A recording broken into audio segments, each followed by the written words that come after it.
Hi. Hello. చూడండి, ఒక మంచి టిప్‌తో మీ ముందరకొచ్చాను. అదేంటంటే, మనకి మార్కెట్‌లో దొరికే వెట్ టిష్యూస్ ఉంటాయి చూసారా?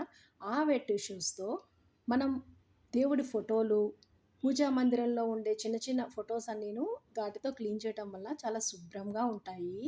అలాగే మనం బయట తడి బట్ట పెట్టి క్లీన్ చేయటం వలన ఆ చిన్న చిన్న బొద్దింకలన్నీ పడుతూ ఉంటాయి. కాబట్టి మీరిలాగా వెట్ టిష్యూస్ యూజ్ చేయడం బావుంటుంది. అలాగే చిన్న చిన్న మన దగ్గర పింగాణివి బొమ్మలు అవి ఇవి ఉంటాయి కదా! షోకేస్‌లో ఉండే షో పీసెస్.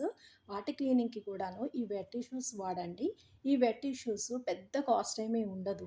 ఒక చిన్న ప్యాకెట్ తెచ్చుకున్నారంటే అందులో 30 పీసెస్ వరకు ఉంటాయి. ఈ 30 పీసెస్ చాలా రోజుల వరకు వస్తాయి. సో, క్లీనింగ్‌కి ఇది వాడితే చాలా బావుంది నాకైతే. మీరు గూడా ఇలా వాడతారనేసి అనుకుంటున్నాను. చూడండి, ఎంతో క్లీన్‌గా ఉంటుంది. ఆ తడి బట్ట పెట్టి తుడవడం వల్ల బొద్దింకలు వస్తాయి కాబట్టి, అది టోటల్‌గా నేను అవాయిడ్ చేసేసాను. ఇలాగే మాత్రమే నేను క్లీనింగ్ చేసుకుంటున్నాను. మీరు యూజ్ చేయండి. Thank you.